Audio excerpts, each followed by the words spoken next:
Assalamualaikum warahmatullahi wabarakatuh. Saya Davina Zahra. Di sini akan membahas mengenai dinamika sosial pemuda yang sampai sekarang masih menjadi perbincangan nih, khususnya di kalangan Gen Z, yaitu virtual dating dan juga fenomena pacaran online. Siapa sih yang nggak tahu kata virtual dating sekarang gitu kan? Pasti udah pada denger dong. Karena di era digital saat ini, virtual dating atau pacaran online udah menjadi kayak bagian dari dinamika sosial pemuda yang sangat menonjol, khususnya di kalangan Gen Z nih. Karena fenomena ini tuh muncul seiring dengan pesatnya perkembangan teknologi komunikasi dan juga informasi yang bisa memungkinkan individu tuh saling terhubung kapan aja dan di mana aja. Karena juga sekarang aplikasi-aplikasi kencan kayak Bumble dan juga media sosial kayak Instagram, terus juga Twitter, sekarang disebutnya X, terus juga TikTok itu menjadi sarana utama atau wadah bagi pemuda untuk membangun hubungan emosionalnya tanpa perlu ketemuan fisik terlebih dahulu gitu. Nah, kalau kita bahas dalam konteks ini tuh teknologi menjadi sebuah alat utama dalam memenuhi kebutuhan sosial dan juga psikologis pemuda-pemudi di Indonesia, seperti kebutuhan akan afeksinya, terus juga ada pengakuan, perhatian, sampai butuhnya validasi diri melalui interaksi daring gitu. Nah, bahkan sekarang juga banyak banget atau enggak sedikit yang menjalin hubungan jangka panjang secara virtual dan menciptakan istilah seperti LDR digital atau online couple. Nah, kalau bisa kita lihat dari sekeliling lingkungan kita, khususnya saya sendiri, banyak banget teman-teman saya yang memang mencoba atau mengetahui tentang virtual dating ini. Bahkan ada juga yang melakukan virtual dating dengan membayar orang atau dibayar orang gitu kan.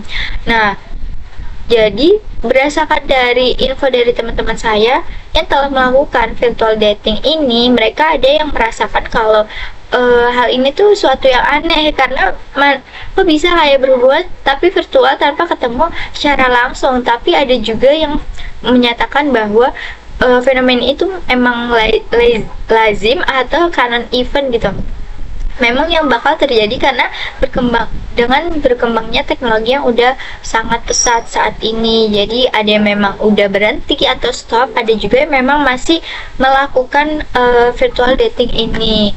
Nah, fenomena ini tuh bisa menjelaskan atau mencerminkan realitas baru sebagaimana disebut perubahan gaya hidup individu akibat konsumsi teknologi yang memang udah benar-benar tinggi gitu, serta munculnya bentuk-bentuk interaksi baru seperti virtual solidarity atau juga virtual families. Kita juga sering mendengar kalau misalkan banyak hubungan pertemanan secara virtual yang memang lebih awet daripada hubungan pertemanan yang ada di dunia nyata.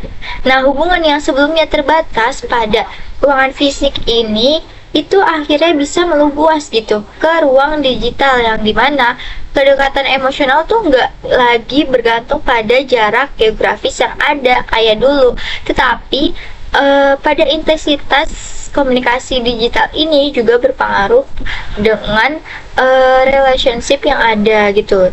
Jadi melalui teknologi interaktif yang tadi udah dijelaskan, pemuda khususnya di Indonesia itu dapat menjalin hubungan yang sangat personal meskipun hanya bermodalan teks, juga emoji, voice note, atau sering dilakuin itu video call ya. Nah, namun yang tadi udah saya jelaskan, pacaran online ini tuh nggak lepas dari berbagai masalah sosial yang muncul sebagai konsekuensi dari perkembangan teknologi ini sendiri. Salah satu resiko yang paling umum itu catfishing. Jadi catfishing itu apa sih? Catfishing itu kayak pemalsuan identitas digital untuk membangun hubungan yang menipu. Jadi misalkan A memakai wajah B di dunia nyata dan melakukan hal-hal yang menipu gitu. Kan ini suatu hal yang nggak baik gitu ya. Nah, selain catfishing tadi juga ada yang sering kita dengar atau common itu kasus ghosting. Jadi menghilang secara tiba-tiba tanpa penjelasan, yang dimana hal ini emang kayak biasa aja tapi ternyata bisa berdampak pada kondisi psikologis korban. Nah, contoh di dunia nyata ini ada waktu itu di media sosial pernah viral kasus seorang remaja perempuan yang tertipu oleh akun pria tampan yang mengaku sebagai pilot. Ternyata itu bukan dirinya gitu. Nah, setelah menjalin hubungan selama berbulan-bulan, ternyata akun tersebut tuh palsu dan digunakan oleh oknum yang memang berniat untuk menipu secara finansial. Jadi kalau kita bisa lihat dari contoh ini, hal ini tuh bisa menunjukkan resiko besar dari hubungan daring gitu, terutama ketika identitas tuh nggak diverifikasi secara nyata. Nah, bahkan kalau kita lihat ya, dari beberapa kasus yang lebih serius, hubungan virtual ini bisa berujung pada pemerasan menggunakan konten intim yang sebelumnya memang dibagikan secara sukarela. Jadi kasus-kasus ini tuh bisa mencerminkan bagaimana kebutuhan psikologis dan juga biologis yang seharusnya dipenuhi secara sehat malah menjadi celah bagi munculnya bentuk kejahatan digital baru gitu kan. Teman-teman jangan sampai bisa terjebak dalam dunia itu ya, karena kalau kita lihat dari sisi sosiologi pemuda, fenomena ini tuh menunjukkan adanya transformasi nilai dan juga pola relasi sosial nih, dimana identitas dan juga keintiman ini dibentuk, dipertahankan, dan bahkan bisa dihancurkan juga melalui media digital. Jadi pemuda khususnya Gen Z gak hanya menggunakan teknologi ini tuh sebagai hiburan, dan juga mungkin dimanfaatkan secara positif sebagai pendidikan atau belajar ya, tapi juga sebagai ruang utama dalam membentuk relasi sosial yang bermakna. Sayangnya tuh gak semua pemuda memiliki literasi digital dan juga emosional yang cukup, sehingga banyak banget atau kayak pemuda ini tuh rentan terhadap manipulasi dan juga eksploitasi yang tadi saya udah jelaskan. Nah, kalau kita bisa lihat lebih jauh, pacaran online ini tuh menunjukkan adanya pergeseran norma dan juga nilai dalam masyarakat nih, terutama soal batasan privasi, terus juga kesopanan dan juga keterbukaan. Karena yang tadinya kan hubungan pacaran ini tuh dianggap sakral ya dan juga privat, kini menjadi seringkali dipublikasikan secara berlebihan di media sosial demi mendapatkan likes, komentar, atau pengakuan publik, bahkan kayak sampai diuangkan gitu. Nah, ini tuh kan terjadi juga kalau kita lihat sekarang karena budaya FYP or nothing. Jadi dimana eksistensi digital menjadi lebih penting daripada hubungan itu sendiri.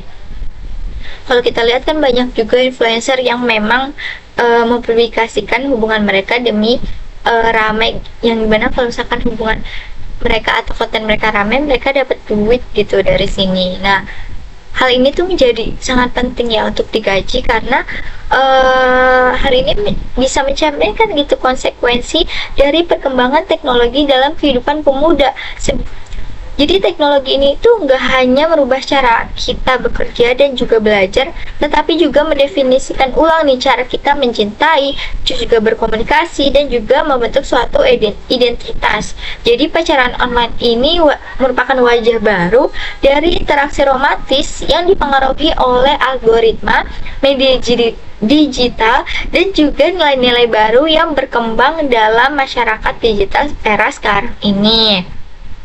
Jadi, fenomena pacaran online ini mencerminkan bagaimana dinamika sosial tuh, khususnya dalam pemuda ini ya. Jadi dinamika sosial pemuda saat ini memiliki pengaruh yang besar gitu, yang bisa dilakukan oleh perkembangan teknologi gitu. karena hubungan antar individu nggak lagi terbatas pada ruangan fisik, melainkan meluas juga ke dunia maya yang nggak punya batas sama sekali gitu. Nah, di satu sisi, hal ini juga menunjukkan kemampuan adaptif generasi muda dalam memanfaatkan teknologi untuk memenuhi kebutuhan afeksi dan juga relasinya. Namun, di sisi lainnya, muncul pula nih tantangan-tantangan baru berupa resiko psikologis, terus juga manipulasi identitas, hingga eksploitasi yang harus diwaspadai. Jadi, dari perspektif sosial ibu muda ini, menegaskan bahwa generasi Z hidup dalam sosial yang hibrid antara dunia nyata dan juga di digital, di mana identitas, nilai, relasi sosial itu dibentuk secara dinamis oleh teknologi, Mak. Oleh karena itu, penting nih bagi pemuda untuk memiliki literasi digital, emosional, dan juga sosial yang kuat agar bisa membentuk relasi yang sehat, bertanggung jawab, dan juga bermakna meskipun secara virtual. Mungkin itu aja dari saya, kurang lebihnya maaf. Terima kasih. Assalamualaikum warahmatullahi wabarakatuh.